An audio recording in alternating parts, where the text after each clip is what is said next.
Welcome to this episode of Getting My Cheese Back on My Cracker. I am Ashley, And I'm Paige Benjamin of Atomic Travels. and in this episode, we're going to be discussing the Black family dynamic, nuclear families, and villages. I have a huge unconventional family, and no one is a half sibling or step this or step that, and everybody is at the family functions. Also, everything is a family function. However, in my growing up, I found that many families or people do not have this experience or relationship as a family, and I wanted to dig into that.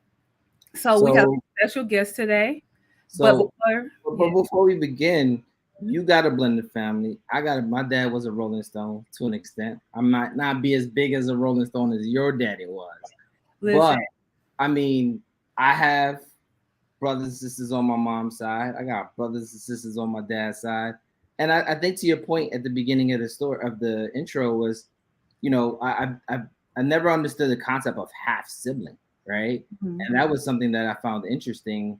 And when you go to certain areas and like that's my half brother, that's my half sister. I'm like, look, you either came from my mama or you came from my daddy. So you my You're my brother, you sister, my you're my sister. brother. You know what I mean? So with that being said, hey guys, don't forget to subscribe, like, and enable that notification button so you guys know when we drop new episodes of the regular season of Getting My Cheese on My Cracker. And don't forget, we got the state of the black men's mental health.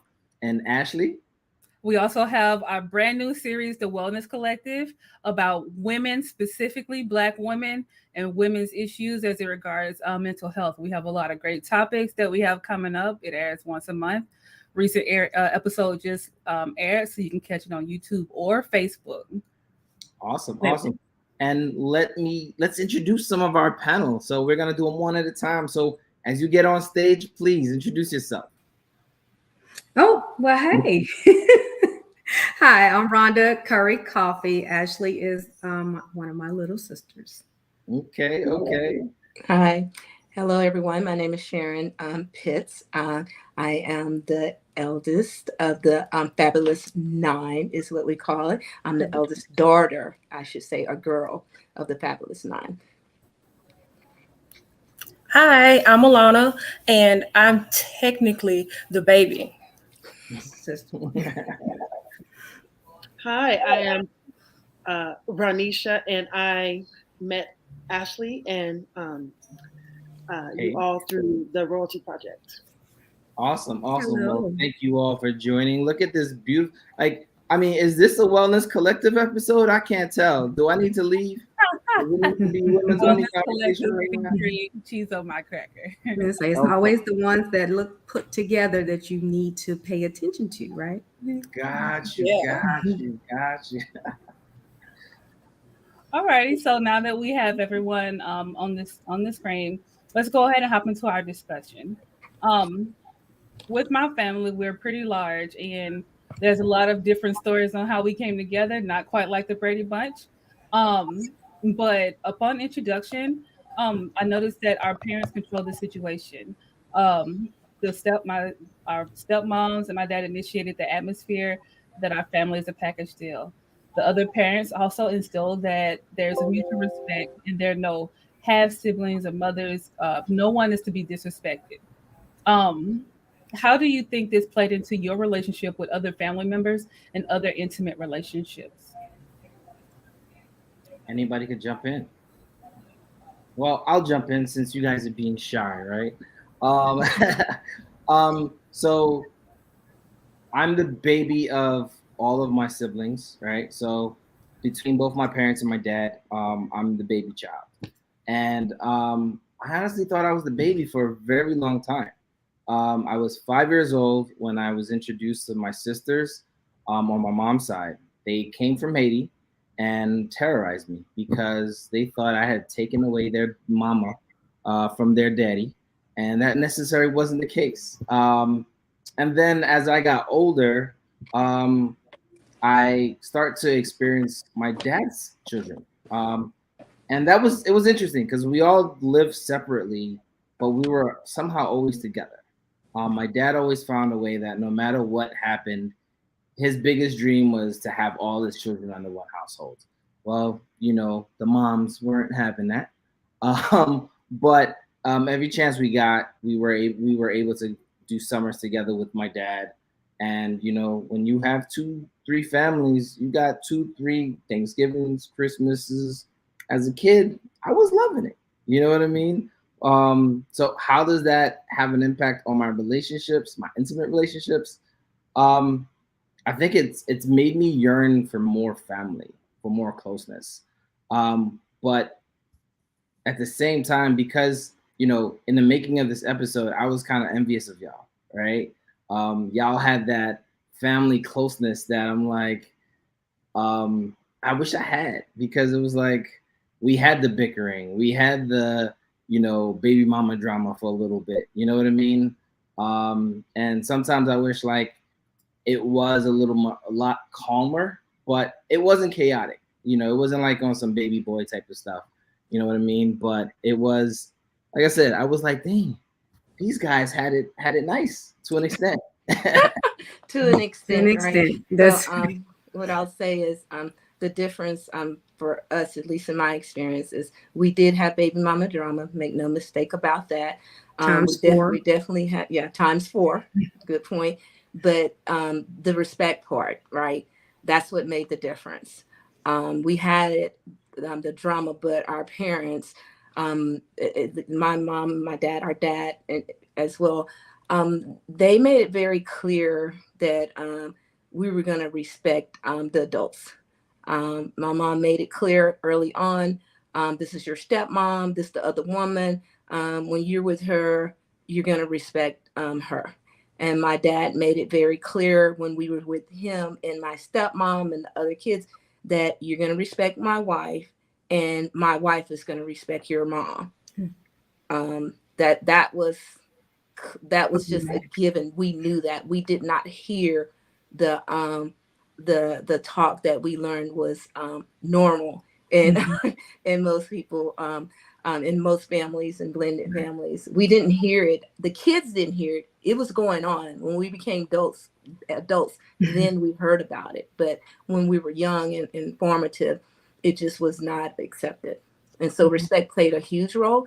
And then as it related to other relationships, I myself, I am a part of a blended family.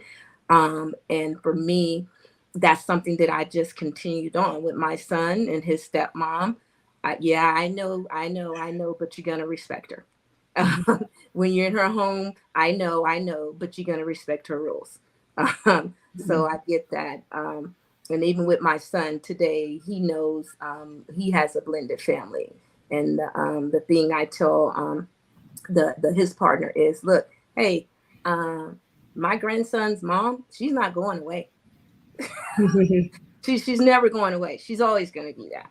So it's best for you to figure out what's the best way to handle this in a healthy way. So it's definitely respect played a huge role in my relationships growing up, as well as in my own blended experience. So Ranisha, you're not part of this elite 9, right? Like me, we're kind of outsiders. Even on camera, it's all split, us versus them. But tell us your story about your blended family, your huge family. Yes, I do have a huge family actually, and I'm still figuring out who's part of my family. I was in New Orleans recently and ran into people I didn't even know. Somebody else told me you have 2 cousins right behind you that are part of the Blache family, and I also have Haitian roots that I'm still learning about. Yeah. I'm still learning the language too. So yes, but I'm still unpacking family secrets, if you will. And so what I can appreciate about my situation growing up in a scenario where my father had 2 babies coming at the same time, both me and my sister were only about six weeks apart, different mothers. We didn't grow up together, my sister and I. My father being the common person between us, left the situation and just left it for us to figure out over time. And we as adults have decided to come together. And I attribute that energy for me to want to build those bridges to my mother. She did remarry after my father left, and that man became my dad. He raised me. He chose to be my father. Mhm. And one thing I appreciate about my upbringing, and in contrast to what my sister, I actually call her my twin because we look just alike. She's just more she's fair skinned. In the projects, they call y'all project twins. No offense. You know what Same I'm saying? thing, whatever you want to call it, my light skinned twin or whatever. So my mother never demonized my father to me. She was honest with me about what happened. And as I've gotten older, I've learned more about the storyline, if you will. But she never took out her frustrations with my biological father in her conversation with me. She let me develop my own relationship with him. Mm-hmm. And so she also made it clear that my stepfather, who I never called stepfather, he was just daddy to me, had the role of father in our home. So whenever my biological would show up and my stepfather would come outside, there was that man-to-man energy there, and I could feel the tension, but there was a level of respect between the two of them that I also made sure that I gave both of them. I never took time or engaged in any conversation that was detrimental to either one. I didn't talk bad about one to the other, what one isn't doing or whichever, any of that. Mm-hmm. I left that to the adults. And so my mother helped me navigate that. So as an adult now, I don't have children yet. I'm not married or anything, but I am open to the opportunity to meet someone who already does have children and embrace that blended family in a way that allows me to still nurture relationships in positive ways and steer clear of any toxicity coming my way. So that's how that's kind of helped me over time in my intimate relationships. Okay. So, a little bit. So it sounds like we all kind of had the same kind of situation where there was a culture of respect. Regardless of how many players enter the game, everybody's going to get the same amount of respect, and all the children knew, that's mama, that's daddy. Regardless of which mom it is, we're going to respect them. I do want to ask, because I know my dad and my stepmom married pretty young. Do you think that the age when they started having children and got married played a difference as far as how they took care of being a parent or how they were able to parent?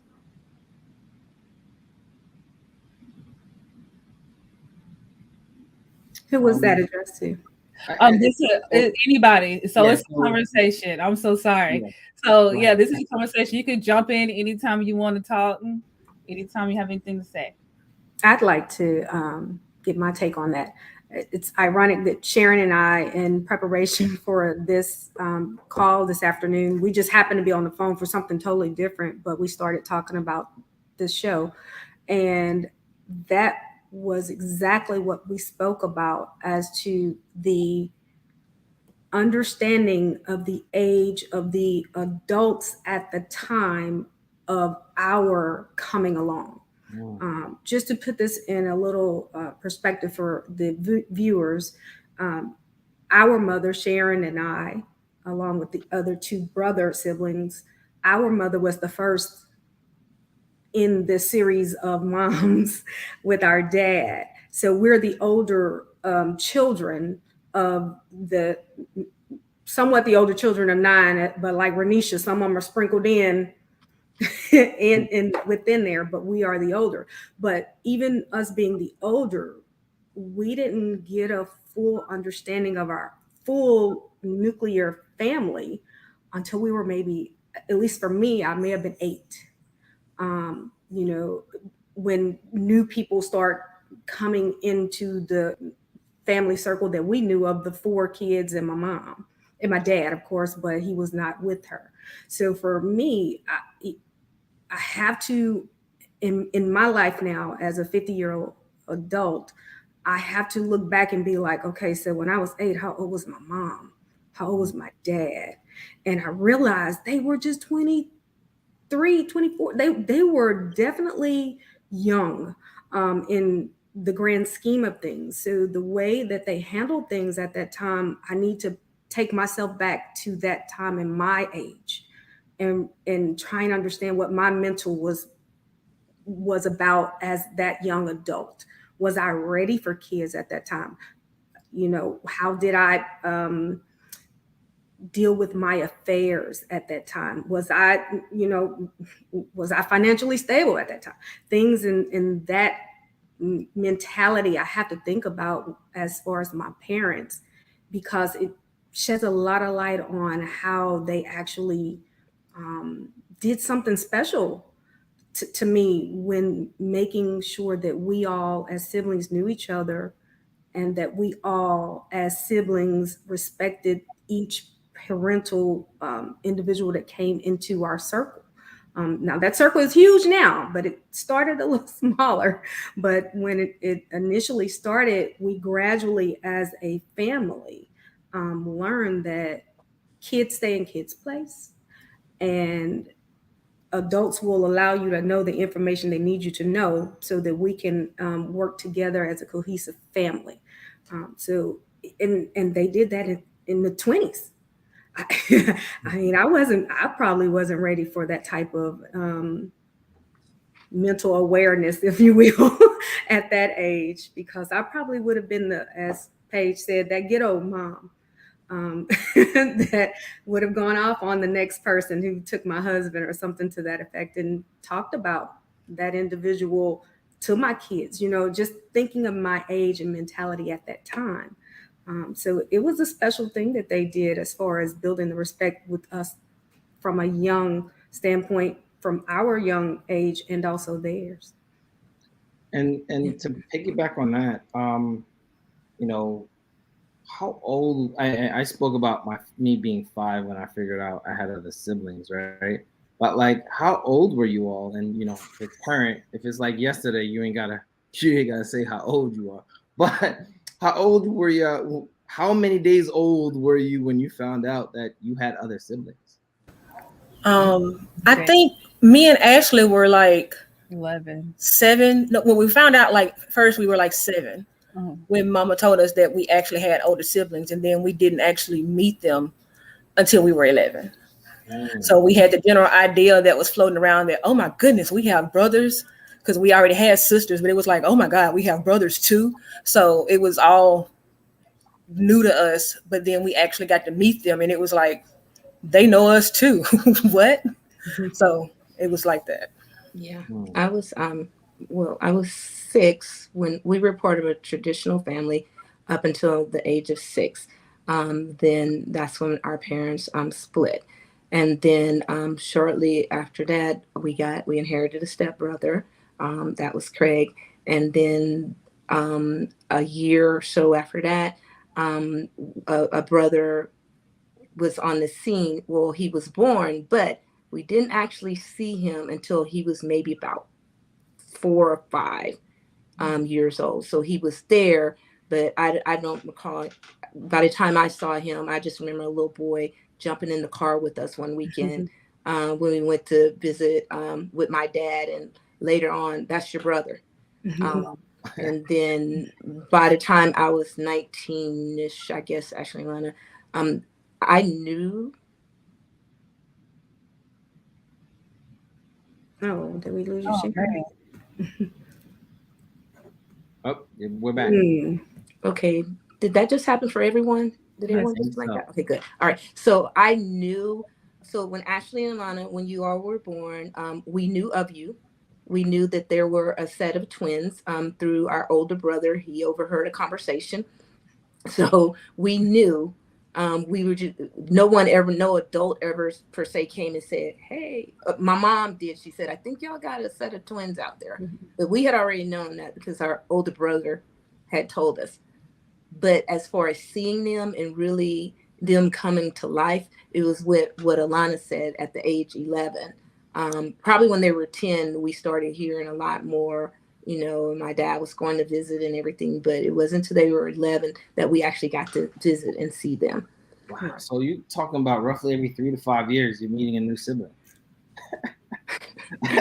didn't even talk about when Cat came along. We have another brother that's in there that but he was our stepmom and our dad, they married after it was a lot of years that they finally married, and they had a son together. Right. So yeah, you say it as if we got a new sibling, but for us it was like friends and families. Yeah. The party became bigger. That's right. Yeah. It was always a party when we were with my dad.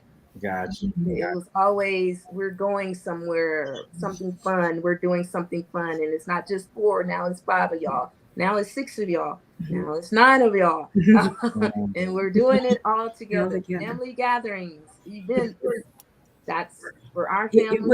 It was the intent of, I think, our parents to make sure we knew who our siblings were, and to make sure not only knowing who they are, but we need to integrate ourselves into their lives and make sure they understand who we are. As to like Ashley and Alana, we may seem like adults at the time, but they needed to still understand that we were their sisters and brothers, so Ashley, it took a long time for me when they came into the picture for Ashley and Alana to get that, hi, Miss Rhonda, like Miss who, but that was my take on it because I was younger at the time, and Sharon's only a couple years older than me, but she was like, yes, respect, she's loving that. And I'm like, just call me Rhonda, or, sis, or something like that.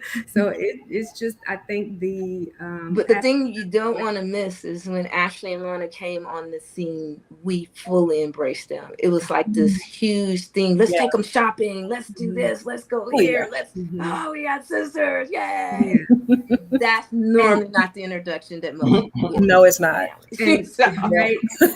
And just for Ashley and Alana's understanding, I don't think it was just recently. Now, we've been knowing you guys for a long time now, but just recently did Sharon and I have a conversation about how was the family dynamic with your other 2 siblings when we popped into your life and we started showering you and being around you, and we didn't even think about, we were impacting your whole family from Miss Ruthie's standpoint. They just recently started telling us like how they used to feel about that. And it was like, we never thought about it. But as they got older, y'all started doing the same things for them too. So it's like, once you got to know them a little better, you kind of did the same thing with them as you did with us. Yeah, I think you guys are your little sisters just like we are. Yeah. Right. Yeah. So Ranisha, you mentioned that, I'm throwing light on it, but you and your sister were born literally months apart, right? Like, was it like, at a certain age you were kind of like, hey, this is your sister? Like, when did you first discover like you had this sister? Around age 11, my grandmother passed away, my father's mother, and so we both ended up at the funeral. And I'm looking at this young girl who looks just like me. We both have bangs, the whole pigtails and everything else. And I noticed there was tension. I felt it. I didn't address it at the time. Right before my grandmother passed away, I had went to visit her, and she had this photo album. And she would show me pictures of my sister. She didn't tell me that's who she was. She would just show me pictures of her. And then God rest her soul, but my grandmother wasn't the nicest person. She would start to compare us to each other. Oh, wow. One was lighter, one was darker, whose hair was longer, and all that kind of stuff. It was toxic, and I steered clear of it. And my mother would guard me from that. So I was fortunate enough to have some buffers around me to help me navigate the situation until I became an adult. And so on my 18th birthday, my sister came to my birthday party, and we finally began to have an actual conversation. That was our first conversation. What was that like? Because, I mean, you're finally coming to a mature ground, right? Because, you probably weren't ready to really have that conversation then. But now that you guys are 18, right? What was that conversation like? Because you know, the Elite Nine, y'all had years of preparation to love on each other, and you know, no negative conversation. And this is a great contrast to show that there are different ways that our blended families concur. Because you know, I concur with you guys. My mom did her best not to talk negative or ill of my dad or my siblings' moms, but you, on the other hand, got the contrast. You got, you know, grandmom who's throwing slight jabs, right? Shade. And then now you come to a place where, all right, was it a need to reconcile with her, or it was just like, it's about time? I had a need, just my own desires to want to connect, especially because she looked so much like me. I have 2 older brothers that my mother already had, which speaks to why she was probably a bit more grounded in her parenthood at the time. Whereas my father, we were his first children. And he was kind of like, well, I wasn't prepared for this. I don't know what's going on. I just want to run away and escape, and married a 3rd woman and had 2 more children later. So even now, we as adults are coming together slowly and still unpacking some of the stories that we were told and making sense of it all, because we realize adults lied to us at some point and shared their version of the story. So when we first met and sat down and talked to each other, it was at my birthday party. So it was a nice environment, you know, and she began to ask me questions about, you know, where I grew up and things like that. We just began to talk just in general. But eventually we got to the bottom line of, what story were you told? And what story were you told? And we started to put 2 and 2 together like, okay, well, this must not be true. And to be honest, we're still finding out things like, oh, that wasn't true. And we're turning 44 now, because we're only 6 weeks apart. She just turned 44, and I'll be 44 this summer. And we're still unpacking some of the truths, the versions of the stories that took place. But the thing for us is, you know, our goal is to come together and to support each other. And so all of my father's children, we've only been in the same room together once in our entire life. And now as adults, we're all spread out in 4 different cities.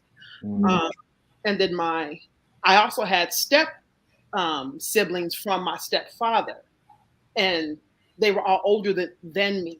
And they weren't as happy about me as I was about them. I was excited because I had 2 older brothers, and now 1 of them or 2 of them were sisters, but they didn't like me. They were not happy about me at all. One of them tried to drown me. I mean, it's all kind of craziness, right? What?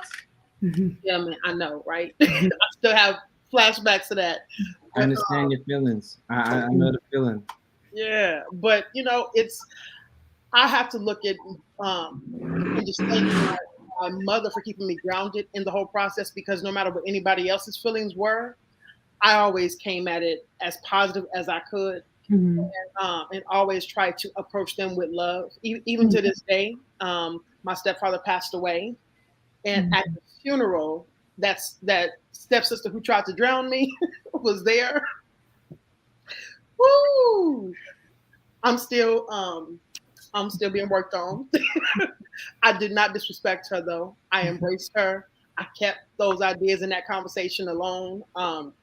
We all know what the truth was and what happened and stuff, but that was so long ago. You know, like why did we bring it up at this moment? So yeah, just learning to move past certain things and to just focus on as much positivity as possible has really helped us to build those bridges over time, and just to let the adults do their thing, and also make sure that we establish our own connections and our own stories and build our own memories aside from. Absolutely. I think it's interesting how all of us, we have different stories, or our families are a little bit different, but at the root of it, it's just a matter of respect, which makes our little clans different from each other, but make them just the same. I know that a lot of people have a lot different things when their families come together, if their families come together. If someone was to ask, like say someone was to get into a blended family, or like the guy I talked to, he's the only child. So if someone was to ask, how do I start adapting this behavior to be closer to my family or each other in team settings? What kind of advice would you be able to give?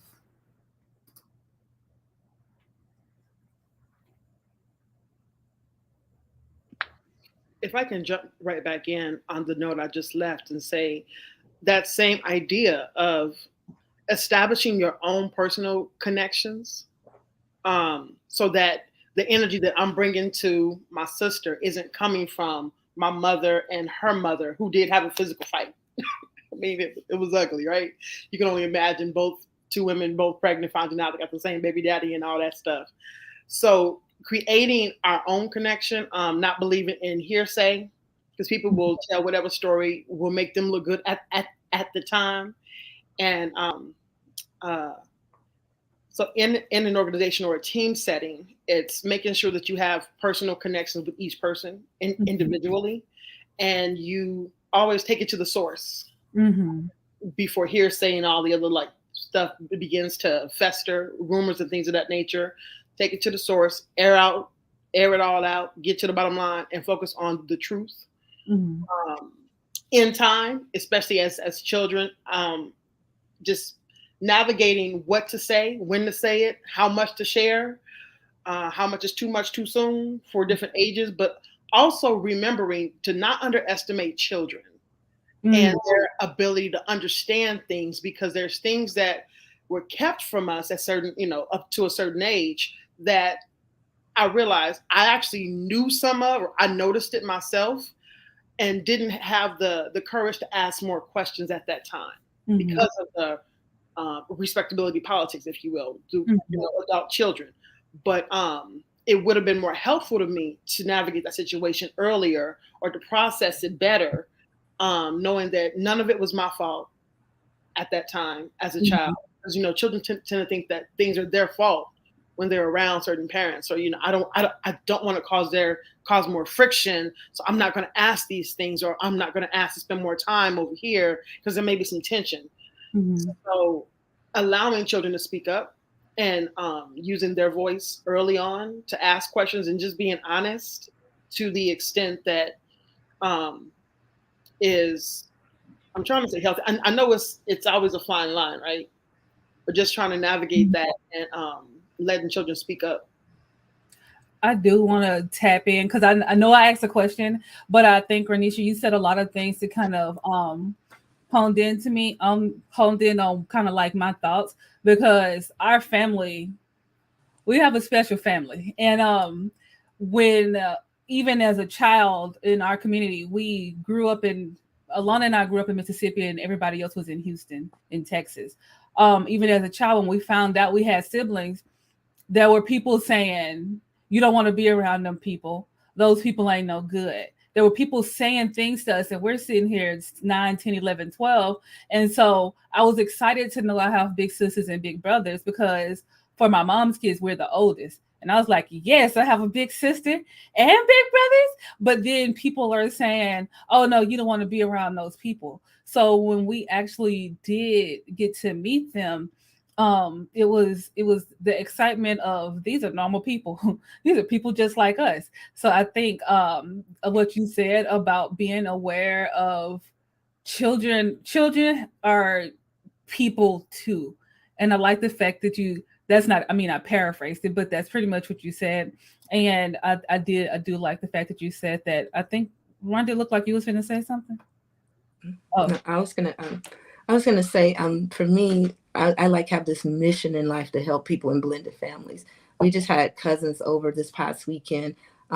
They've been married, I think they told me 8 years, and I was just listening to a conversation, and they were a daughter was coming for the summer.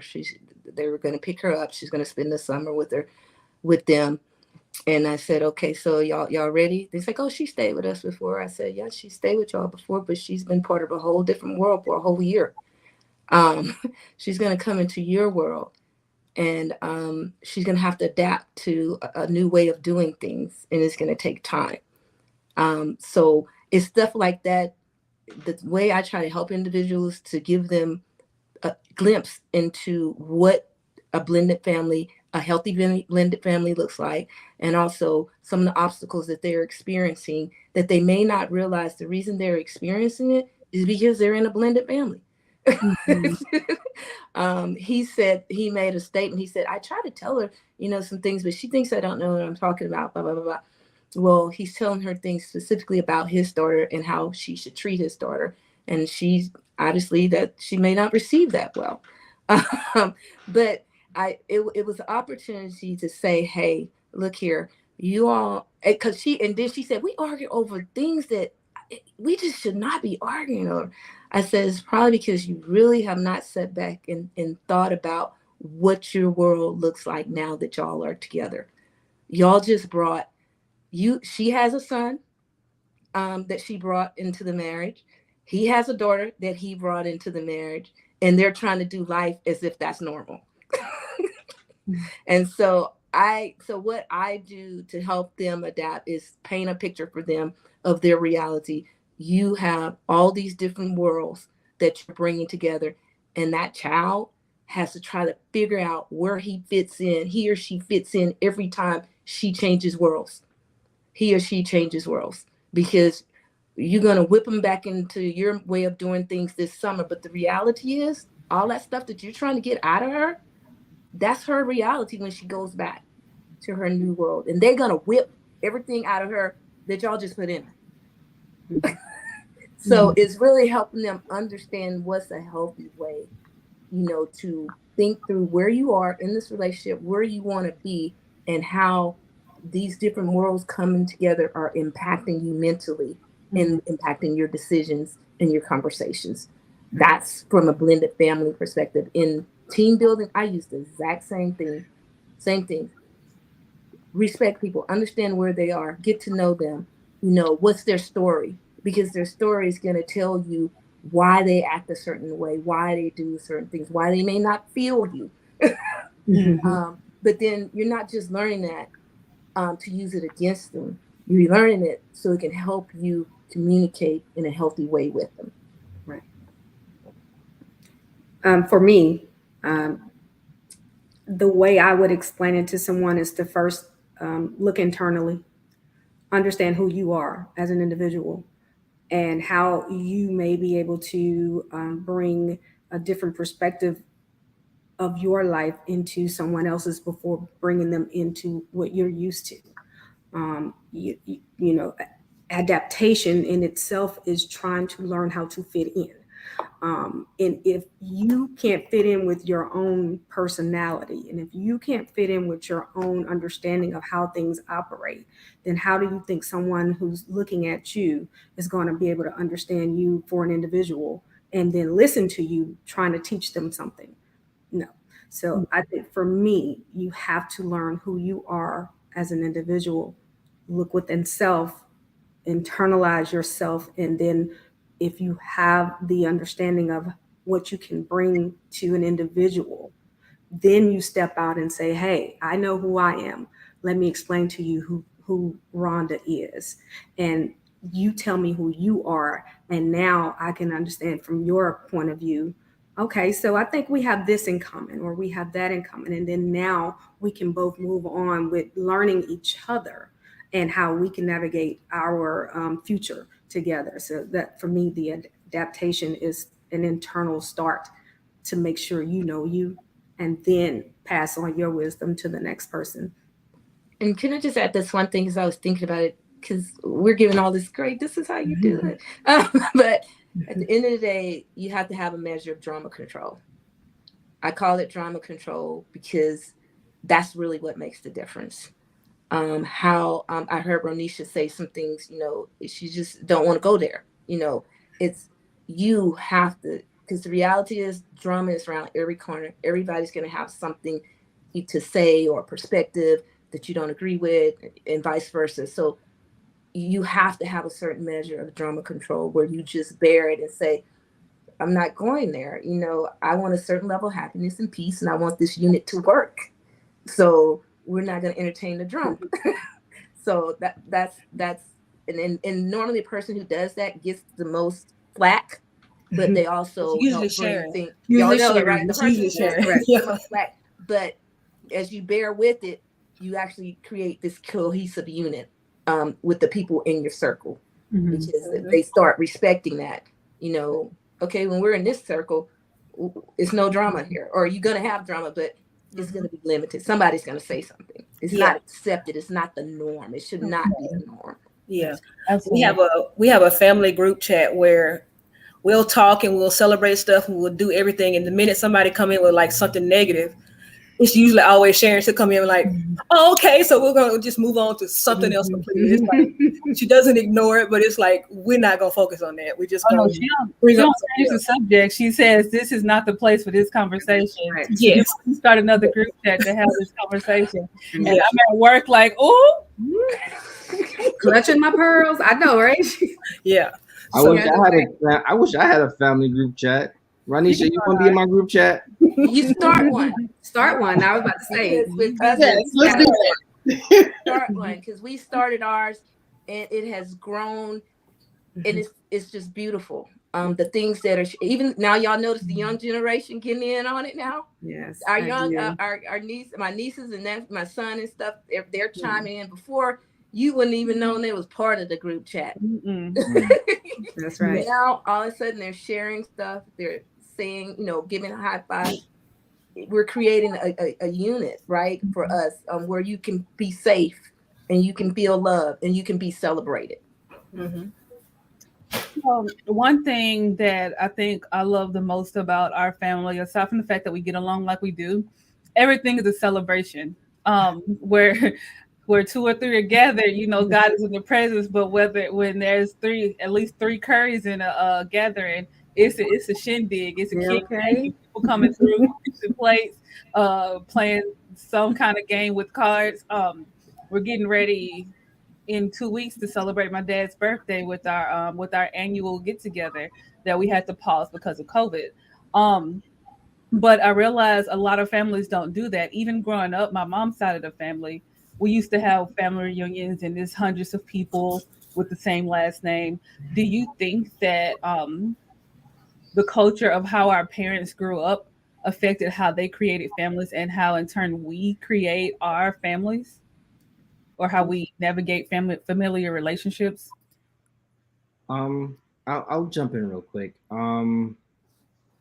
It's interesting. So my dad was the runt of the litter.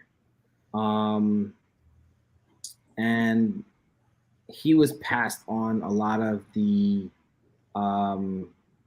perks, I guess, that came along with being my grandfather's child, right? So my grandfather sent all his other children to school, made sure their moms was taken care of, all of those things. Meanwhile, my dad, of all people, was, if you let him tell it, was the most mistreated, right? He'll tell stories of having to walk 5 miles to and from school on an empty stomach. It had to be the auntie that was at the market. And mind you, this is in Haiti, so not United States 5 miles. This is 5 miles dry heat to and from school. So Mississippi probably is the closest. Y'all will kind of understand where we're coming from. And so, you know, he tells a story about like how his dad really wasn't there for him. But in his dad's final days, he was everything for his dad. And it was one of those situations where I think it is, he didn't want for us what was done for him, to him. So his parenting style kind of adjusted with the child, right? I'm hyper motivated because my mom didn't really want anything but greatness for me. My other siblings kind of did things on their own accord. But whatever it is that we wanted, he made sure he 100%, whatever he could, support that. My mom, on the other hand, she had to work early as a youth, and when she got the opportunity to come to the States, she came out here. For her, it was more of a getting out of the rat race, and I think her mission was to make sure, and I think like my dad's similar, not allow us to go through what she did. My mom didn't finish high school. My dad didn't finish middle school, from my understanding. My mom, when she came in, she hit the ground running, working in factories, long hours, finally got her GED, finally got her CNA to start really making some decent money. I say all that to say is like she instilled the fact that it's never enough. Continue to push forward, continue to push for what you want. I think their upbringings led them to kind of being the parents that they were, because my mom on the other side, my sisters, my mom and my sister's dads weren't married. And so, but my sister's dad was married to another lady. So my sisters have about 15 other siblings on top of them. And then I think three other ladies, right? And my mom was one of them. So it was one of those situations where my mom adjusted to that blended lifestyle so easily because she had to do it out of necessity to an extent. And so when it came to coming here, my dad already had 2 children. It was really nothing to kind of, like she married my dad, so it was nothing to kind of blend them in. I see pictures today of me in the crib and my siblings holding me or grabbing me or, you know, me reaching out for one of them. So she always, regardless of, you know, the feelings for the other moms, made sure that those siblings were always in my life. And so I think culture has something to do with it. But I think as a first generation Haitian American, they wanted me to not go through a quarter or a tenth of what they went through, because them not having led to me having abundantly at this point, and I'm blessed for all of that. That's my 2 cents. I think it was 5. You did good. For me, the culture of how our parents grew up, I want to start by saying our father had no education. And I didn't know that till I was, I didn't know that until I was in my teens, because you wouldn't have looked at him like someone who was less than, or someone who, as the word would be, illiterate or anything like that, because he was so jack of all trades type of individual. So I think his upbringing taught him to not think of himself as less than, because he does not have the education that somebody else may have. And coming with my mom, who is all about education, you know, I think they balance each other out to a standpoint to where their upbringing helped them both to solidify their relationship.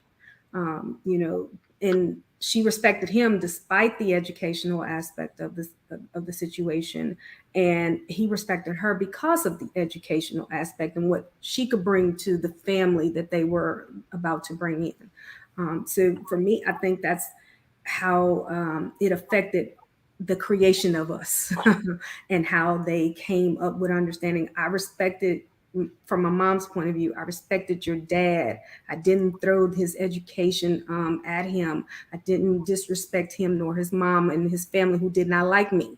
You know, that type of upbringing from her standpoint helped him to see that, it doesn't have to be a negative connotation for us to be a unit. So when they brought us into the fold, you know, it just seemed to help with the navigation of the rest of the family. How do we respect someone else over here? How do we handle another mom over there? You know, so it was more so, I think, their understanding of each other's background and not negating anything that either of the two brought to the table that helped them and affected how we saw anyone else, even in our, you know, even friends or their family members, how we viewed them. Because if you didn't have the education, at no point in time did we look down on you. Or if you didn't have the job that paid all the money, we're not going to look down on you. And that came from our parents coming together, knowing that both of them together brought wealth to us. as opposed to just knowing that I could be negative to you, you can be negative to me, and we can make this a toxic situation. They together made a decision to make sure that it's a positive vibe, or not all the time. No, don't get it twisted. We have had the drama, as Sharon said, and still have drama in certain aspects. But for the most part, I think, Roger, on that point, I think it's important that we say, because we paint this beautiful picture. Make no mistake about it. Our mom stabbed our dad. We was in the meat of shootings. Let me tell the real. I mean, don't make no mistake. Our mom jumped the stepmom before. That's how that marriage ended. We had all that drama. We had a lot of violence in our upbringing. It was not unusual to be around fussing, fighting, cursing, drugs. So make no mistake about it. Our story is very unique because we're not supposed to be this unit that we are today. When you think through the dynamic, all the drama and the violence that was going on, that we were faced with. Yeah. And then Sharon, when you're saying that, it also goes to how much respect Daddy had for us also, because when we first started coming there in the summers, we had not been around arguing and fighting stuff like that. And when him and our stepmom would argue and fuss and fight, me and Ashley were just like, what? But when we talked to him and told him like that made us feel uncomfortable and that was not something we were used to, he made it a point to not do that anymore in front of us or when we were around or anything. Like when we came, he made sure that none of that happened because we expressed to him that it made us uncomfortable. And that just went to show like how we had respect for our parents, but they also had respect for us and our feelings too. So that leads me to ask you, Ranisha, and coming right to you, right? You had mentioned earlier about the mutual respect and understanding that your fathers had, and I say it plural, right? Your dad and your father. Was your grandmother the only toxic person in that situation? Did you find it that, because I know you mentioned that you tried your best to talk to your mom and they wouldn't do like anything that would be as toxic as grandma, but what was that like for you? Because I can't imagine going through, you said you met her at 11 and then reconciled at 18. Well, okay, so my grandmother, when my mother and my sister's mother were pregnant with us, I had a stabbing situation too. My mom stabbed my dad while he was trying to get her off of my my sister's mom type of thing. And my daddy will still call me to this day and be like, yo, you know your mama crazy, right? And I have to remind him, I know what happened, Daddy. I know the whole story. Because at that time, my grandmother was trying to do things to my mom. Like back in the day, you didn't have call waiting. If you called somebody, you would literally be able to just leave the phone off the hook and they wouldn't be able to call anybody else or use that phone for the rest of the evening. So there were times when my grandmother would call my mom and just leave the phone off the hook and just talk about her so she couldn't use her phone. Little things like that, So there are some of my dad's siblings, his sisters and brothers took to me and were cool with my mom. And then some of them chose my sister's mom. So there was a split in relationship in that way. My dad didn't want to deal with any of it. He up and left and moved to a whole new city and married a whole different woman and started a whole new family. So dynamic wise, in relation to the other question as well, he began to live his life totally opposite of how he grew up, in a household where there was a lot of drama and negativity and toxicity and things like that. He wanted peace in his life and he left everything behind and moved and created something where he had the daughter, son, wife, husband, nuclear family in this whole new city, in this whole new life that I didn't get to see until I was 21. So that answers the last question, but building on the toxic energy, it came predominantly from my dad's mother. I tell you, Yeah, she was that person. Because even after she passed away, I began to develop a better relationship with my other aunts and uncles. Um, and my dad kind of helped me navigate that a bit too.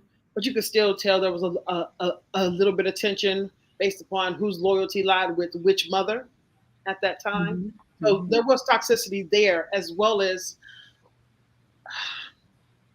I know this is live and on, but truth is the truth. The way that my sister grew up, her mother was upset with my dad, and she grew up not liking my dad, hating my dad, having a very negative relationship with him that is still the same way to this day. Mm. So, in contrast, the way my mother navigated the situation, she let me know what happened.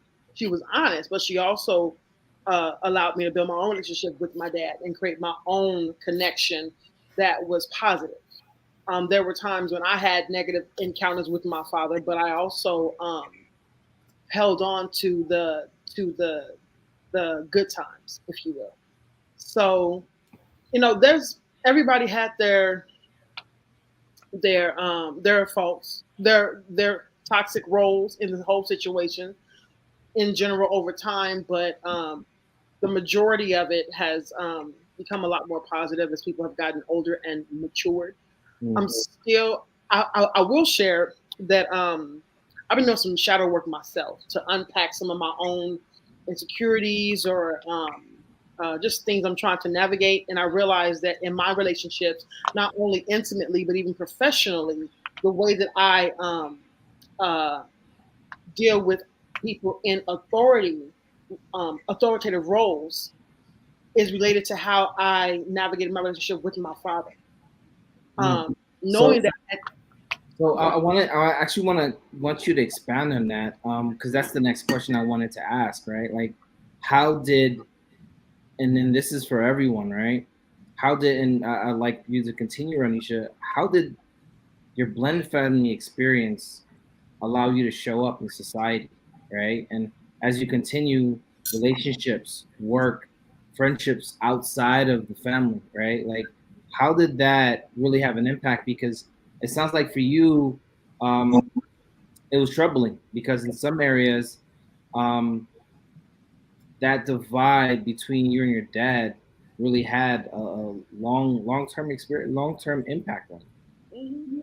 I'm still dealing with it now. I actually just wrote a poem called "Respect," where I literally just told him everything I needed to say. That you will respect me, even though you are the adult. You are my father.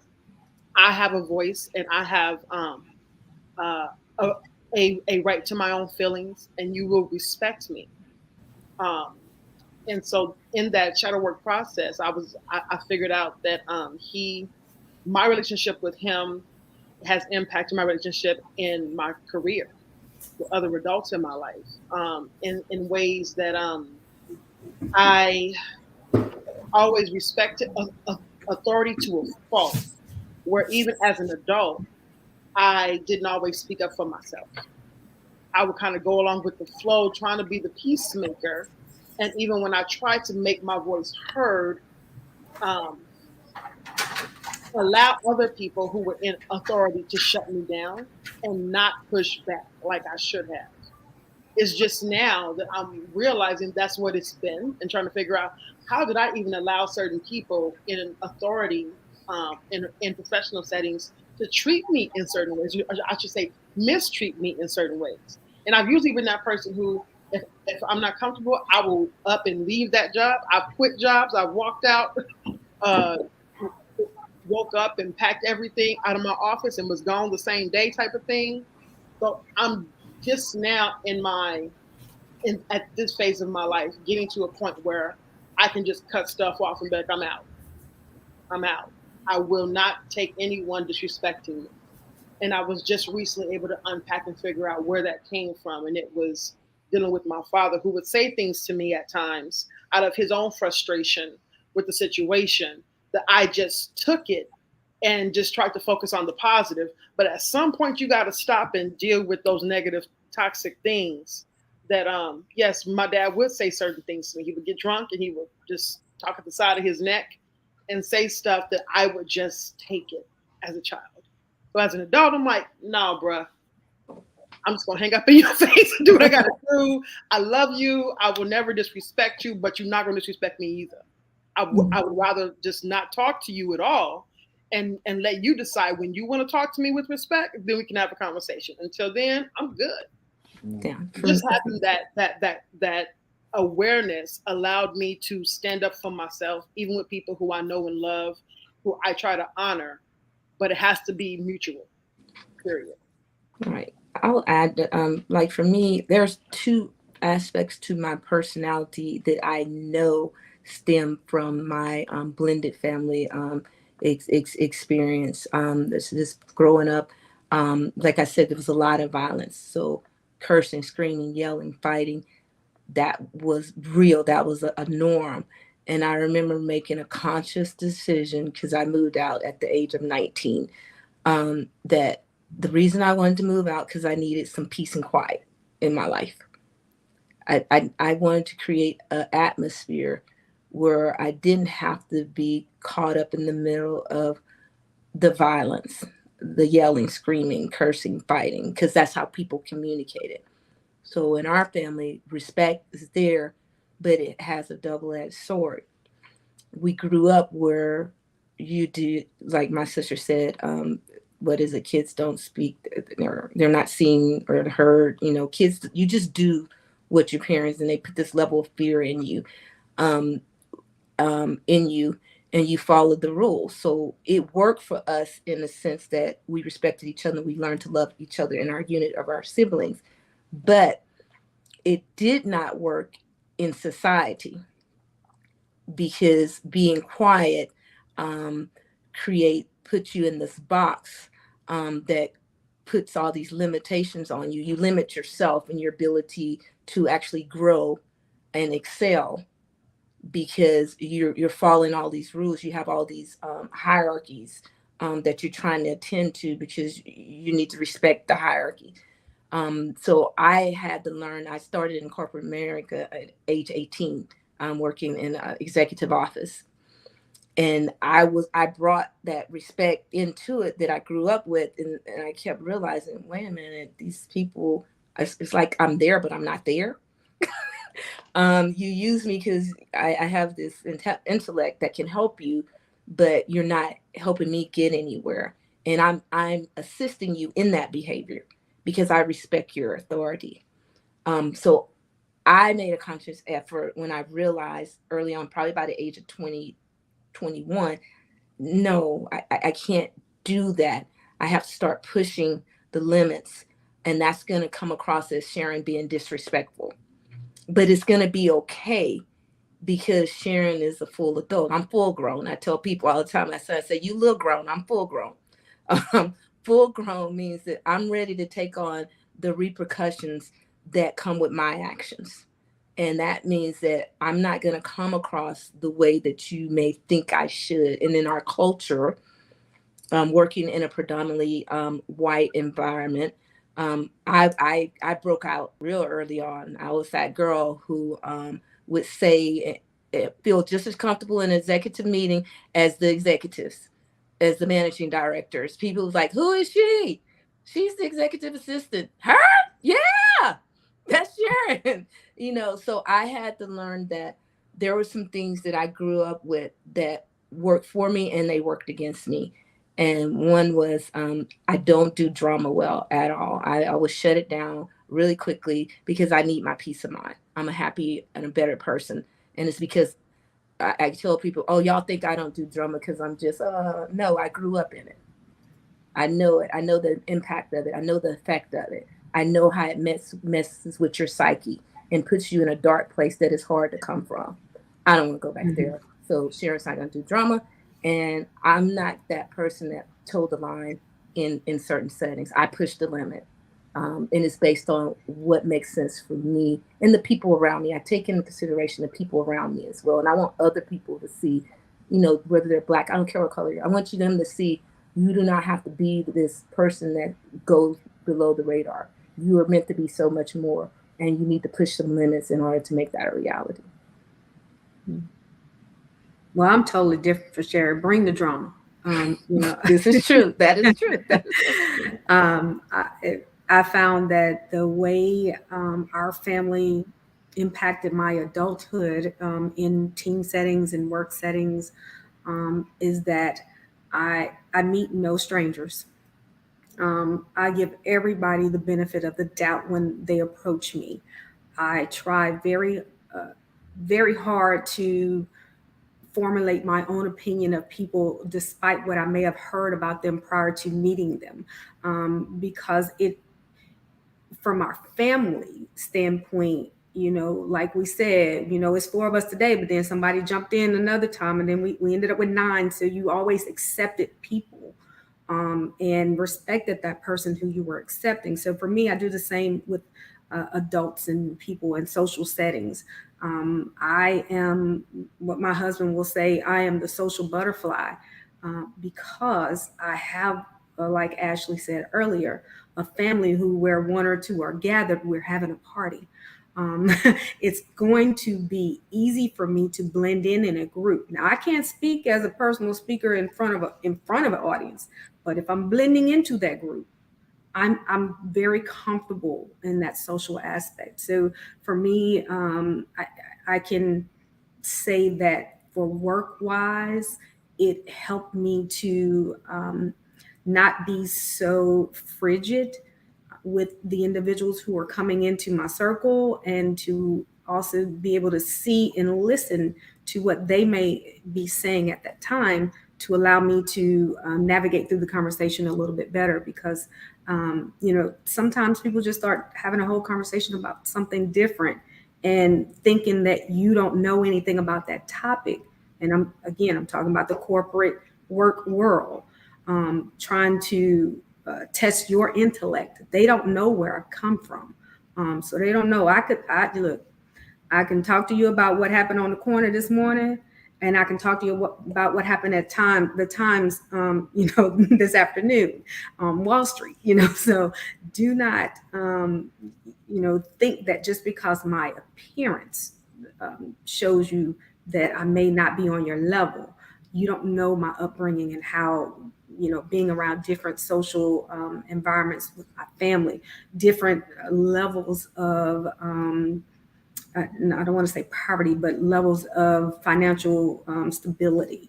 How we've gone from dead broke to something and still building, and it's just because I'm in your setting doesn't mean that I'm not aware of how to act within that setting.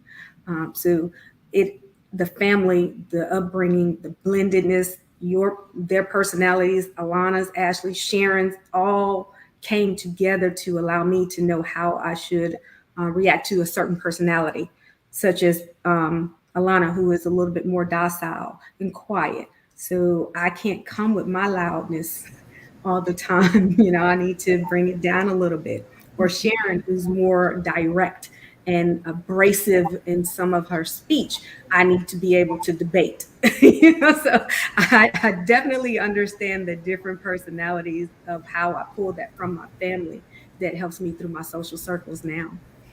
So Alana, you wanted to speak up. Go ahead. Oh, okay. Thank you. I just recently learned that apparently I appear to be quiet to everybody, but most of the time it's because I'm paying attention to stuff. Like I'm paying attention to everything around me.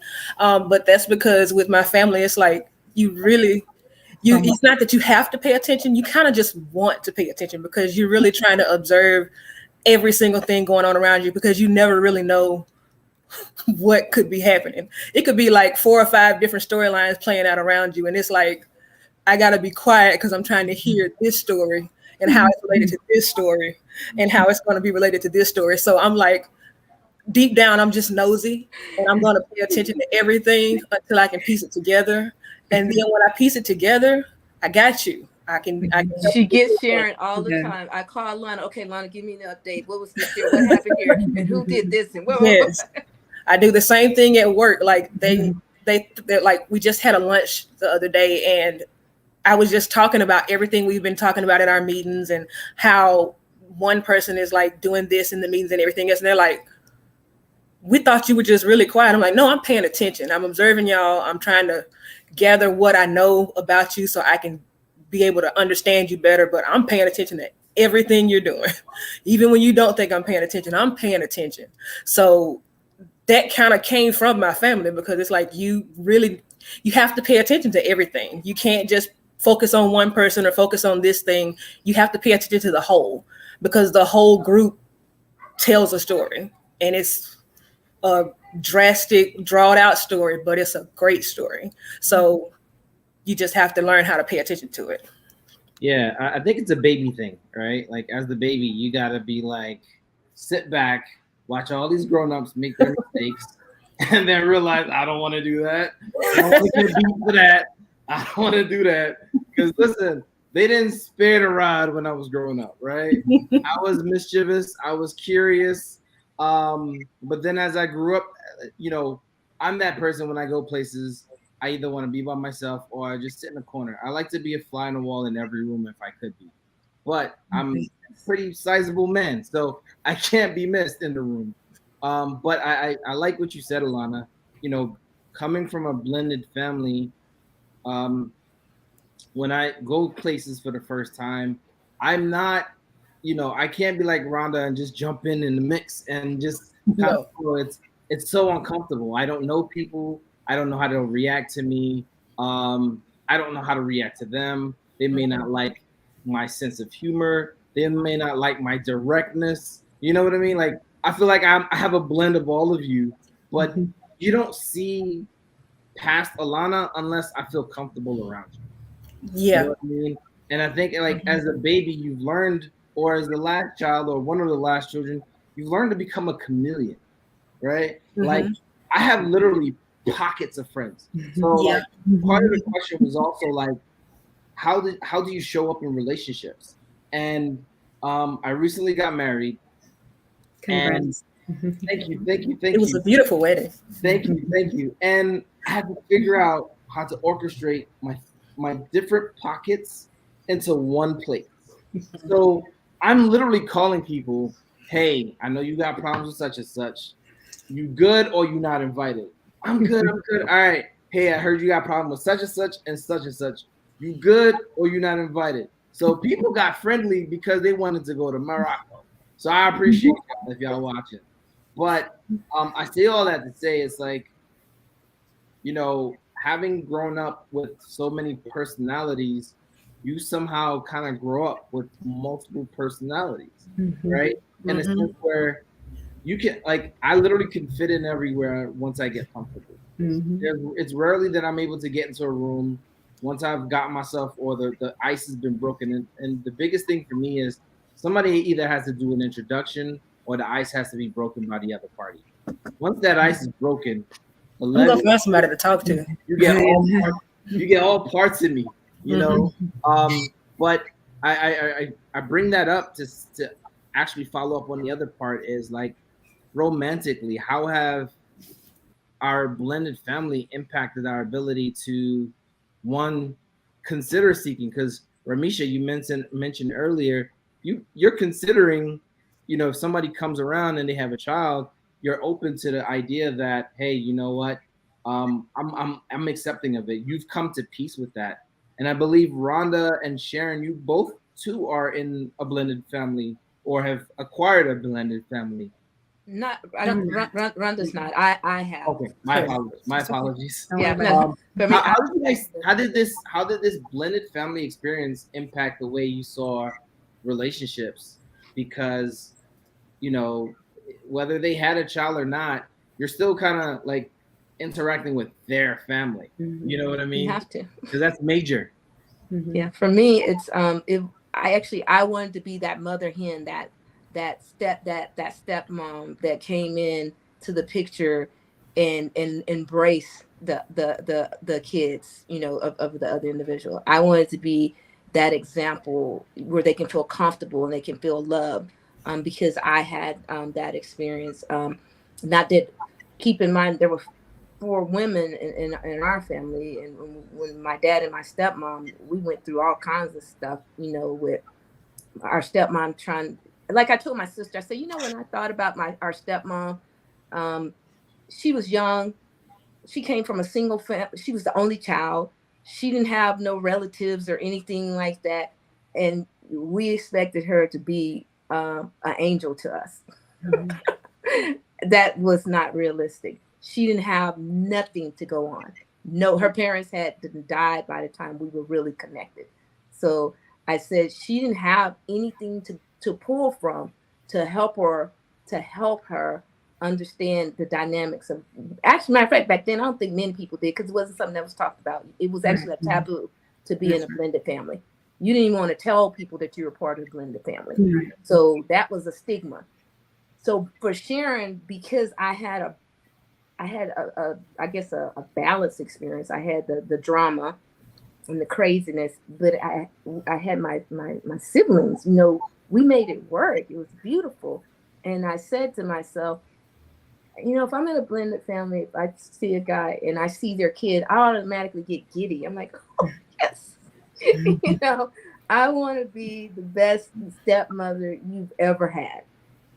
I want you to have a wonderful experience, and I'm going to do my best to protect you from the crazy. So that's how it impacted me. I'm all for it. I'm completely opposite. Yes, exactly. And so, yeah, I'm like, we grew up with it and I understand it, and it's a beautiful thing. Ours is a great family, but unlike Sharon, I never look at anybody that has children or anything, because I'm like, I don't have the patience gifted to me by God like Sharon to navigate that situation at all. I'm very nice most of the time. Don't do your eyes like that, actually. I am nice most of the time, but I don't tolerate disrespect like very well. And once you are negative towards me, I pretty much hold it against you probably for the rest of your life. So I'm not where Sharon is yet. So the blended family thing, I know for me, it would never work. Not right now, but I don't see it changing anytime soon either. So yeah. Renish. If I may, two words came to mind: layers and language. Let me start with layers. The idea that our experiences as children um, make us who we are as adults, and even if we're working on certain parts of things that we did that we don't want to carry on, there may be some lingering things under the layers still. Like it it it came up when I was thinking about how, I believe, Rhonda, you were saying how, you know, that your experiences have made you um, able to be in any environment. You never meet a stranger. You can make friends anywhere you go. And I thought about that for myself, and like how my dad chose to leave this situation here in Arizona, go all the way to Tennessee and start a whole new life and build his peace, his sanctuary, Sharon, as you were saying, you know, to find that peace. But there's still some parts of him that still draw from the negativity that show up in his relationship with us as his children. And then for myself, I realized, as much as I am a social butterfly too, I'm an international teacher, so I can really go anywhere in the world and live and start a whole new life. But I'm still having to consciously be aware of the layers I had to unpack to make sure that I'm still growing out of anything that's still lingering. And then the word language came to mind because of the idea of step parent. And I've heard recently people saying stuff like bonus mother, bonus parent. I'm the bonus dad, and then co-parenting, and just looking at how certain people have been able to come together and really co-parent. They're not together anymore, but they can be at peace. They can make this work. And even today, there's people, I know I'm over 40, but there's people who are like, yo, so we can go half on a baby, right? It's like, wait a minute, what do you mean by that? I don't want to be with you. No. We can just still go half on the baby. I'm like, no. Like the idea of co-parenting, just to have children without being together in a relationship, is that possible? Is that something to even explore? I probably won't do that. Just being who I am, I still want a family. But there's new dynamics that are being, put out there with Accepted. the language. Yeah, extended families. Yeah. Mm-hmm. Yeah, that whole going half on a baby has been something that's been out for a while now. Yeah. And I mean it was a play on the taboo of having children out of wedlock, right? And you still have people out here that are in some common laws in some Commonwealth company states are common law wife and husband, right? Because they've been in a relationship for so long that they felt like it wasn't necessary to, lack of a better word, like mess things up with a contract, right? Um, and but that's how some people see it. They see it as we're doing very well without having to gone into that, not having gone into that, and I don't mind going half on a baby, right? I don't mind us building a life without having to go that far. But I do actually like where this conversation is going because I think a lot of times and I think to Alana's point, like having gone through a blended family, I was apprehensive at first at dating somebody with a child. It's a lot of work, especially when you're young. Primarily because if he's a girl dad, you're lost. If he's a guy of a boy dad, you're good, right? If she's a boy mom, you're good. If she's a girl mom, it's a struggle. And the reason I say it's a struggle is because let me rephrase this, not a struggle. It's a challenge, right? One that it's up to the individual to want to take on, because that child will be first and foremost in their life. You are going to have to acknowledge that as much as you want to be part of that person's child, like Sharon, you are the real MVP on this panel, because the rest of us is like, listen, I don't mind being a stepdaddy, but I don't know how. I still don't know how to navigate those fields of boundaries and understanding, when and where I would come into that mix in being that bonus dad or stepdad, right? Because let's be honest, at certain points, that person won't be able to discipline the way they would have if it was their own child, right? And the buck stops right there. Not saying like, you take the whole rod, right? But there are certain aspects that let's just be very 100% honest. Like your stepmom couldn't have disciplined you the way your mom could. And your mom, sure enough, wasn't going to let your stepmom discipline you the way she would. But maybe that's just me and Ramisha's side of the table, not necessarily the other side of the table, right? Because if stepmom was coming for dad with the gun and the knife, who knows what she would do if you beat my child or you lay hands on my child. Like, I think those are also some things that we should also look at. And Sharon, if you got resolves to that part of the concern, I'm open ears. I mean, granted, for me, it's not too late, but I'm out of that dating pool now, right? But for somebody that's like interested, how do you navigate that? Because I understand wanting to make that child feel safe, that child feel loved, but there's also boundaries that you have to like safely navigate when it comes to becoming a bonus or being blended into somebody else's family. Sharon? I personally think that it comes from the adults that's involved. That's just my 2 cents or 1 cent. Sharon, you finished the other cent. Unfortunately, I could not hear anything that was being said until Rhonda started speaking. I couldn't hear anything. For some reason, when she started speaking, I could hear. So what I was saying was, can you hear me now? Mm-hmm. I can hear you now. Verizon, send me a check. How do you navigate the discipline aspect of being a bonus mom or entering into a blended family? Because that's a point of contention for a lot of people, especially when it's, you're fully ingrained into that family, but yet there's a threshold to how you can discipline that child or children. Oh yeah, definitely. So how did I navigate that? It was a conversation between all the parents. We all needed to be on the same page. My son lived, my husband is his stepdad, his bonus dad. But his dad very active in his life. So if and my son's we became a blended family when my son was like 8 years old, so he was really young. And so he's 27 now. But at the time, it was a conversation because my husband, I was the disciplinarian. I did pretty good at getting on my son, and so much so my husband's like, you can't be disciplining him like that. That's a boy. But it was a conversation with his dad and my husband saying, hey, Aaron's getting older. He has a mouth on him.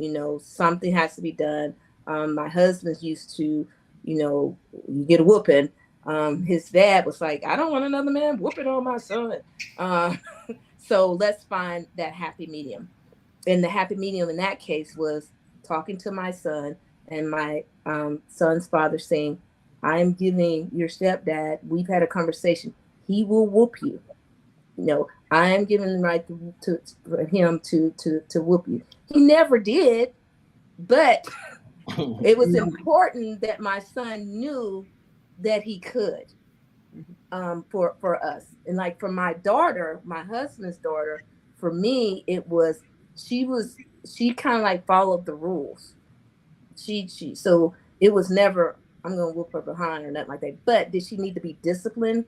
Yes, she did. And how I knew her mom. I wasn't even going to have a conversation. Ain't no sense in me even going there with her mom for her to just have something crazy to say to me. All right. So I assessed that right off. We're not going to have no Sharon's thinking about whooping your daughter conversation because you're crazy. And I'm not going to go there with you. Right. So, but she will be disciplined in my household. And there's no answer for buts about that. How that took place was the basic things. She's punished, no allowance. We put certain things in place that you can't use your computer or give me the phone. Ashley, give me the phone, no text. That's how we managed that. So she knew that, there were lines. And then there were times when she actually did need her butt whooped. And her dad, I had a conversation with her dad, and her dad handled that. And she would get a whooping, but it would be her dad who administered But y'all had a conversation together. We had a conversation. We understood. Long as so we had to identify a lot of times people don't do that, right? It's just, I'm upset. I'm gonna whoop your child behind, and the child hears it and go back and tell the parents, and you got all this here foolishness going on. But we had conversations up front, and we set those boundaries up front, and the kids understood what they were up front, and we all stuck to it. So to follow up on that, how early is too early, right, to have that conversation? Because it's not too early. You have to. How early do kids start acting out? Well, the reason I ask that is, you all have your individual families, right? You start dating, things start getting serious. Is it, the rings on the finger on both people's fingers, and then that conversation is had, or it's once it gets really serious, that the relationships get serious to the point where I'm gonna be here, so you're gonna respect me type of, is that timing? Or is it like early on, like, look, you got kids, I got kids, they're only gonna turn into teens and become monsters. We're gonna have to deal with this early. For me, early on, it was just setting the boundaries early on. It wasn't necessarily I was thinking about discipline, my daughter, or him thinking about disciplining my son. It was just, you knew if we're going to be together, and we were together. Our kids were with us every time we were together before we got married. Something we had to establish something, how we were going to handle. Like, I remember when I saw my stepdaughter acting a certain way, I was in my mind, I was like, get him. I was having this conversation in my mind, like, and I could tell my husband was uncomfortable, like he wasn't sure how he should respond, because you got to take in consideration embarrassing your child in front of the new woman. The mental part of it, embarrassing your son in front of the new man, the mental part of it. So we had to take, and it just was, I always say I'm a spiritual person, it was a God thing, because we had to take a step back and say, hey, let's talk about how we're going to handle these situations, because our kids they love to act out when there's a new person on the scene, right? And we had to have a conversation, how are we going to handle these type conversations? And I had a conversation with my son early on, because early on, you're not even talking to the other world, the other parents. They don't even really know you really exist, right? When it's early on, they're not fully aware. They can only get bits and pieces from the kids. So early on, and I tell everyone, have that conversation early on, how that's going to be handled. Like for my daughter, my husband, he pulls her to the side away from me. They walk outside. Many times we've been in a restaurant. Hey, come here, come with me to the car. Or I tell my son, I'm tapping him on the leg, or I come with me. I need to talk to you, right? And we walk away from that. And I have my moment with him. Now, when we go back in here, you're gonna act like you got some sense. I have that conversation with him, but I'm not embarrassing him in that unit where he's trying to figure out his place. That's what I tell people right off. Just be mindful. They're trying to figure out their place right now, and you may not even be around in a month from now. And the only reason I'm picking on you, Sharon, is because you're the expert blended family person here right now. So I really, I want to make sure that our audience have, like, it's not peaches and cream, right? Oh no.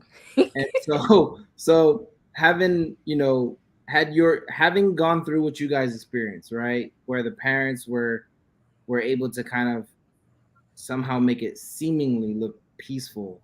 Now that you're going through it in your phase, and we're not going to bring back up what you said earlier about some particular individual, but at what point did you start having those conversations with the other parent, right? And what was that like for you?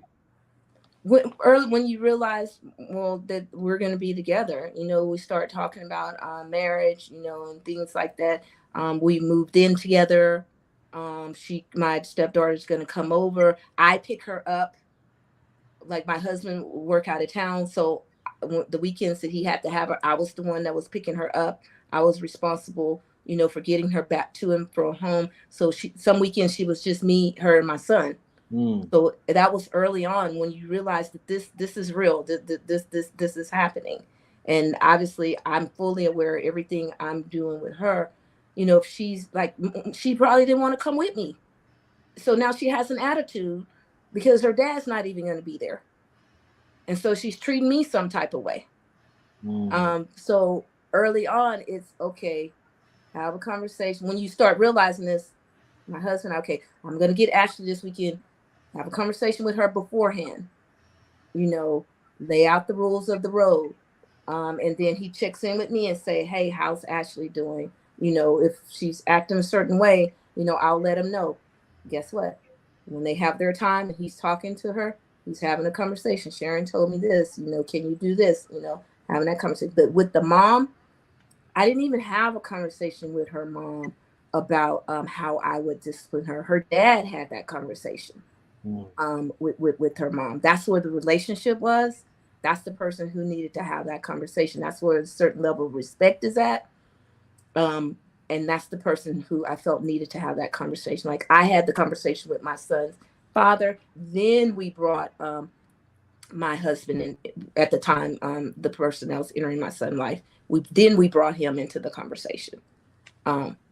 So I always tell you, the person who has the relationship, that's who, and they have to set the like, he would tell me right off, okay, what'd she say? How she feel? Blah, blah, blah.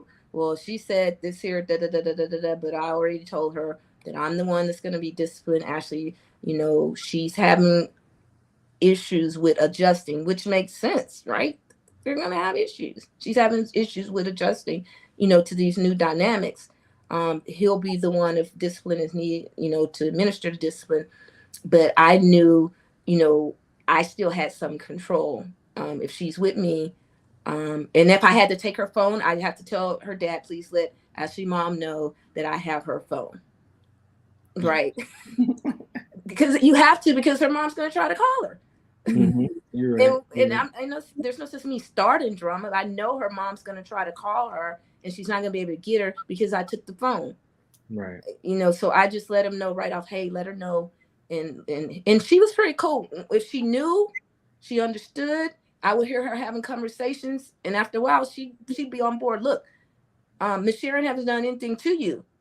You know, you need to act right. I would hear her mom disciplining her.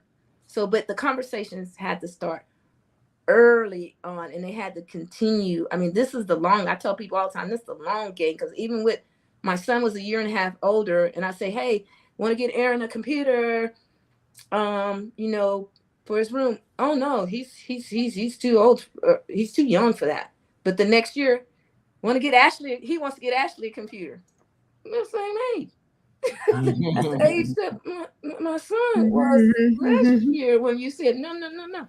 So those dynamics is really, hey, you remember that conversation that we had about Aaron? Now I gotta remember, I gotta come back. It's like you set a standard. You set a standard. And so when I realized that would happen, when I say certain things and he say, well, maybe not now, I say, okay, that's fine. But remember, next year when Ashley, she's going to be feeling the same way. We need to hold the line next year because, is really foresight and thinking ahead of time, thinking through these obstacles that most people are kind of passive about, but don't realize that you're arguing about them all the time. When at the end of the day is thinking ahead, having the conversations up front, setting the expectations, putting boundaries in place, and then sticking to them. I think that's one of the things as I've listened to all of our responses. I think that's one of the things that I keep hearing, that we're extra observant of other whatever scenario we're in. I think also that because we have we're used to so many personalities, or we're used to so many things, we can put ourselves in other people's shoes, or we can think through situations a little better because we have our big blended families. I'm absolutely loving this conversation. But I think that was that was the last question, wasn't it? Yes, it was. Okay. So seeing as how that was the last question, I do want to ask, is there any final thoughts or any things that you all had that you wanted to add to the conversation? And if not, do you guys have anything coming up? I know some of us are influencers, Sharon. Do you have anything coming up? Anything you want people to know if you don't have any final comments on the discussion? I have a final comment. I know that for everyone here, we brought our dynamic of our family blended from a childhood on up to our adulthood. I do want people who may listen to this to understand that you can only teach your children as much as they're willing to learn. And when they get of a certain age, they will then formulate their own opinion of the situation. So we cannot just try and put our feelings on them and think that they're going to react the way we want them to act after they turn a certain age. So I just want people to understand that our parents did a great job in my eyes of making sure that we knew who we were, who your family is, who your siblings are. But in the long run, or as I think Renisha said earlier, or Sharon, the long game of the situation is that we cannot expect for them to continue on with that mindset throughout their adulthood as well, because there are certain things, like Renisha said earlier, that you're still learning. So they may formulate their own opinion about the childhood that they grew up in. So don't beat yourself up as a parent if they changed their mindset of what you thought you were teaching them, how to be a good individual, how to be a good child, how to be a good sibling, brother, whatever the situation may be. So that was the takeaway I want people to understand, is that it's not always going to be nice, sweet, and rosy. Sometimes what you put yourself through and what your understanding of things is that not going to be the way it ends up for the people who you're teaching. Go ahead, Radisha. If I may, as a teacher of people across the whole board of different ages, one thing I've noticed is that children have a lot that they observe, even things that we don't think they're paying attention to. They see it, and it does. They are dealing with a lot more than we can realize. I had students who actually wrote poetry, and it was a elective course where they just really just poured their hearts out, and the titles were things like "Mommy, do you still love me? Do you remember me?" There was a lot of poetry about. One child wrote a poem that was about.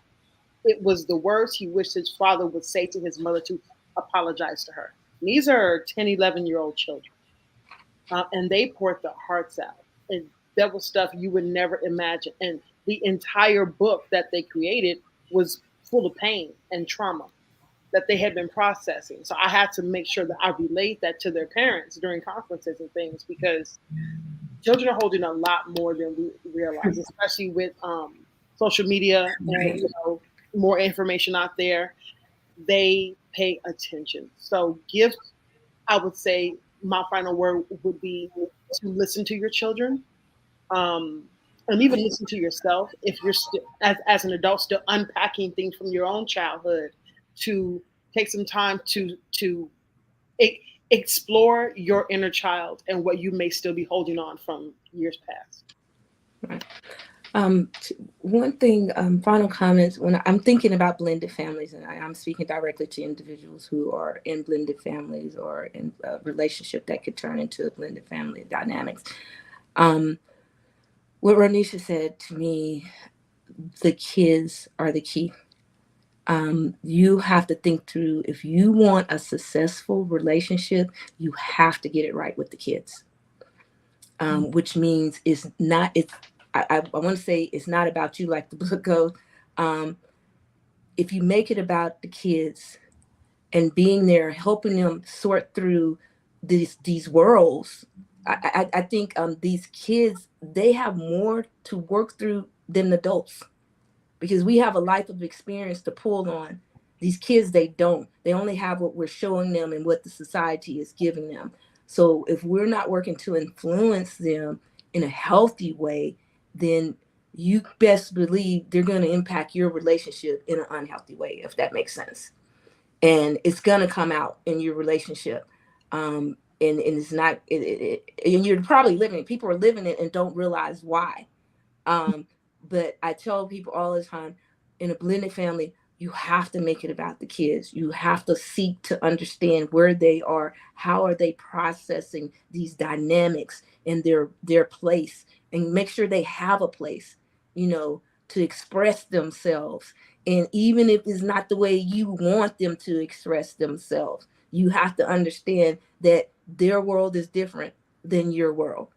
And you have to help them navigate those waters. That may mean being more patient with them. That may mean having more one-on-one time with them. That may mean just giving them some distance, but giving them a space to be okay to have a conversation with you about all the stuff that they have to deal with when they're trying to bring all these worlds together. And when you're trying to tell them to act one way in your world, and then you want them to go back to another world and they're telling them to act another way, and you expect them to be a whole person. like Talk be about understood. Confused. Confused, exactly. But they can be a whole person, but they need help. They need people, that's close to them, family members, helping them understand this and validating them, and helping them express who they are becoming as a result of you bringing them into this blended world. But that's my to go. But as far as a plug, on Instagram and TikTok, look me up. I am Black Widow. So I am a widow. My husband passed away in 2017. And so I have a lot to say to women and widows and widowers who are in blended families as well, right? How do you navigate those waters? So I'm Black Widow 31417. That's March 14th, 2017, actually. This is the day my husband died. So look me up. And see, everyone goes like, but I'm that type of person. I take something that seems traumatic and make it into something beautiful. So listen to Black Widow, and it's not just for widows or widowers. It is for individuals who have had to experience a break in a relationship, and trying to figure out who you are and how you navigate these waters in a healthy way. Okay. Lana? Hey, I forgot what I was going to say. You are Ashley's twin. I know, right? Final words. Okay, so Sharon was talking about navigating the family and everything. My thing is, if you can get everybody to agree to come to a common ground, that's like the biggest part. Our siblings, they took us in and they made everything like work for us. They took us in, they helped us, they celebrate us, they do everything for us. They also did the same thing for our sisters. And so I think that's one of the special things about them being the older siblings, is that they carried it on and made sure that we were accepted.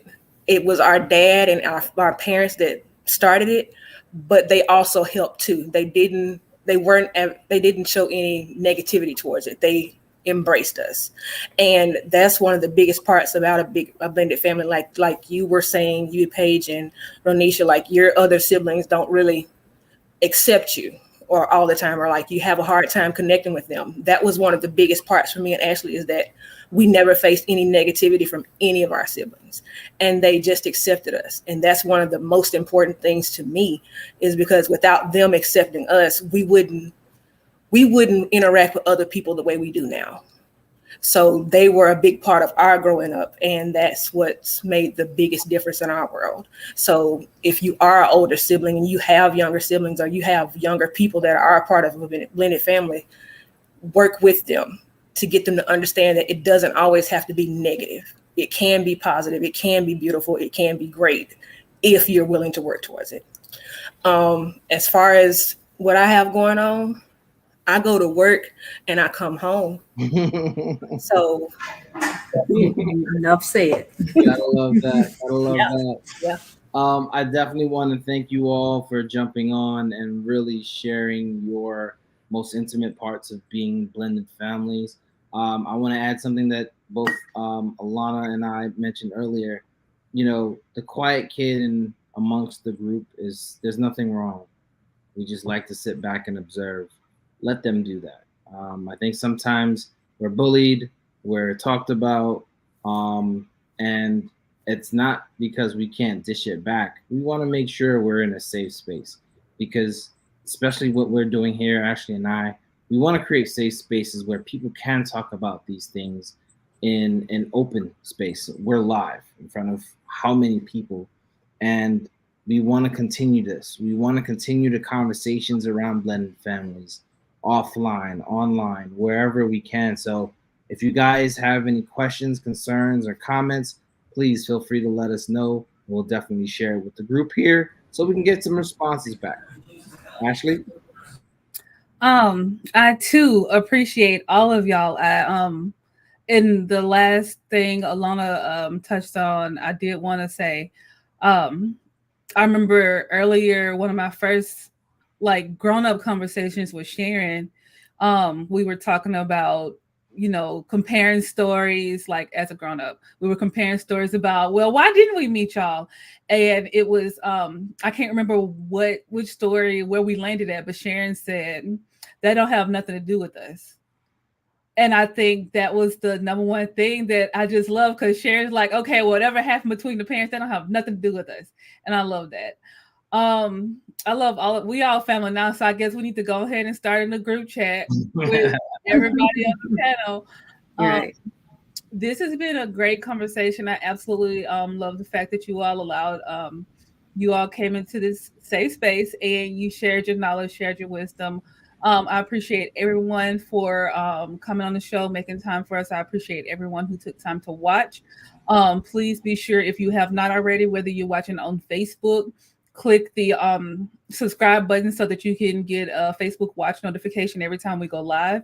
We have this series, we have the State of Black Men mental health series, and we have the Wellness Collective, which is our new women's series. And if you're watching on YouTube, right underneath this video, you will see the red subscribe button.